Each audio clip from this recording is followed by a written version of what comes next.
محمد بن عرورہ نے بیان کیا، کہا ہم سے شعبہ نے، ان سے عدی بن ثابت نے، ان سے ابو حازم نے اور ان سے ابو ہریرہ رضی اللہ عنہ نے کہ رسول اللہ صلی اللہ علیہ وسلم نے تجارتی قافلوں کی پیشوائی سے منع فرمایا تھا، اور اس سے بھی کہ کوئی شہری کسی دیہاتی کا سامان تجارت بیچے، اور اس سے بھی کہ کوئی عورت اپنی دینی یا نسبی بہن کے طلاق کی شرط لگائے، اور اس سے کہ کوئی اپنے کسی بھائی کے بھاؤ پر بھاؤ لگائے۔ اسی طرح آپ نے نجش اور تسریہ سے بھی منع فرمایا۔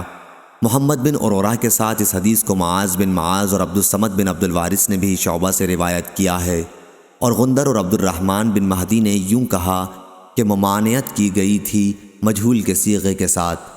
آدم بن ابی ایاس نے یوں کہا کہ ہمیں منع کیا گیا تھا۔ نضر اور حجاج بن منہال نے یوں کہا کہ منع کیا تھا رسول اللہ صلی اللہ علیہ وسلم نے۔ صحیح بخاری حدیث نمبر 2727۔